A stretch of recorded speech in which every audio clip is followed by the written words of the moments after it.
Hi, this is a quick video to show you how the CNC machine connects up and starts up, so you've got some idea of how to get started with it.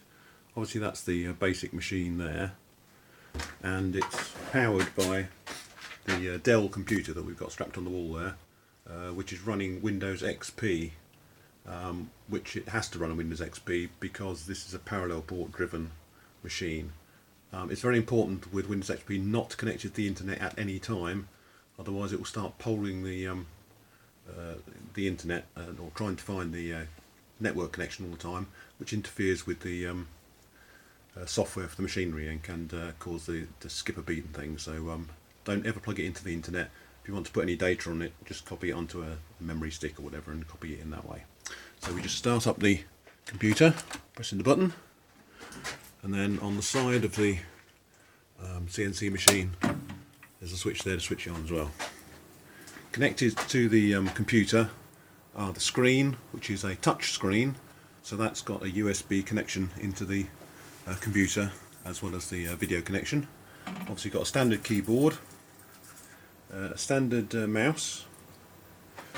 We've got this controller box that we made, which duplicates keyboard commands, so you can go forward and backwards, left and right, up and down in that box.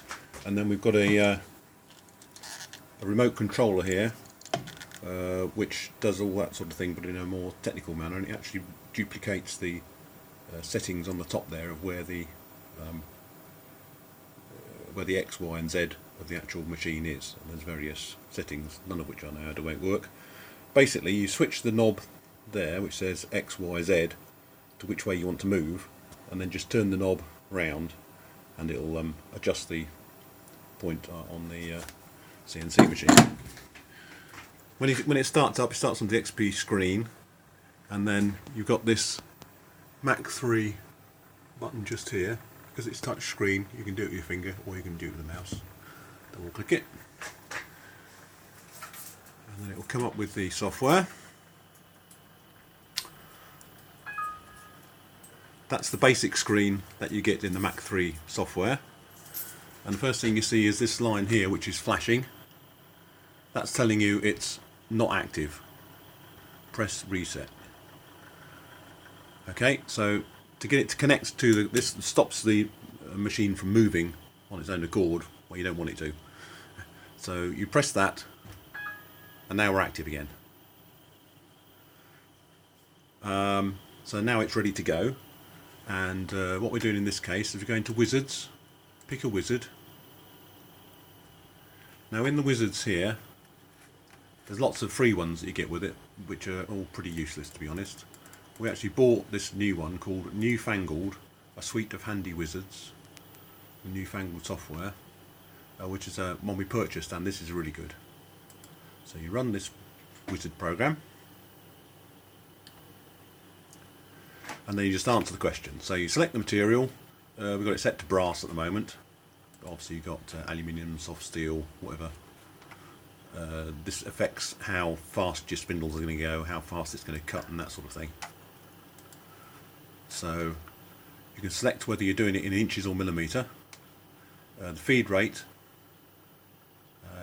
how fast the machine is feeding in things, and how fast your spindles are going. And then you choose an operation that you want in this screen here. So you can cut arcs, circles, keyways, slots, surface mill, thread milling, rectangles, multiple holes, rectangular holes, linear holes, circular holes, gears, splines, circular pockets, rectangular pockets, funny shapes, which covers an awful lot of things. Now this particular job that I'm doing today is just a little packing piece here, which is a bit of cardboard with 100 holes in it. This would be very tedious to do by hand, but it's really easy to do with the CNC machine. We can select the rectangular hole pattern. Oops, finger in the way.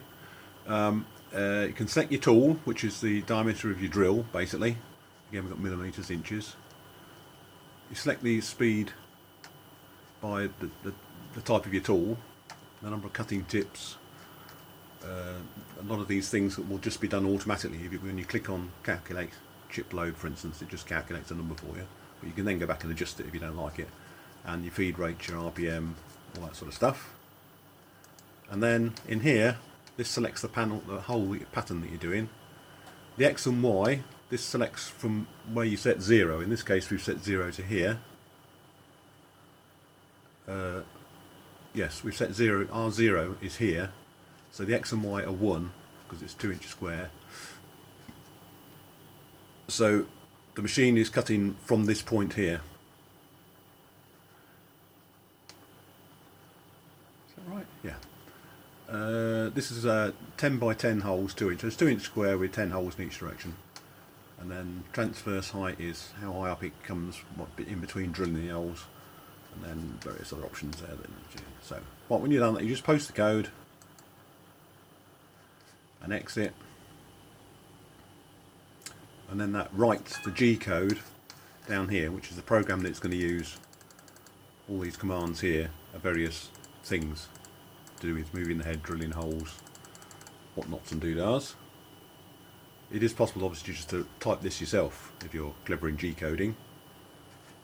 And the little map up here, which I'm not sure how clear it is, shows you where the head's going to go up and down drilling all these holes. Tends to try and take the shortest route.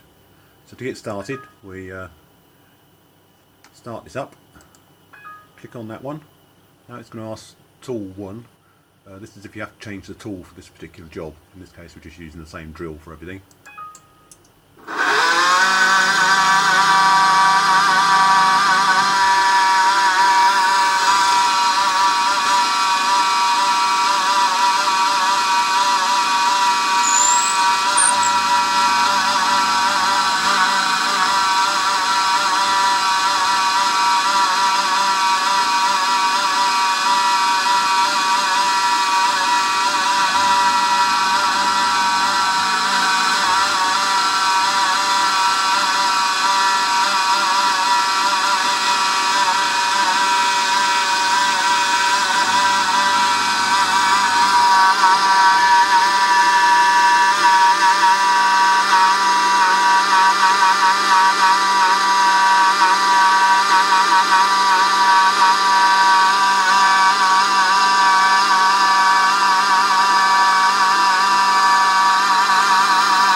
Right, I'll just stop there now because it is very noisy and does take a few minutes to go through.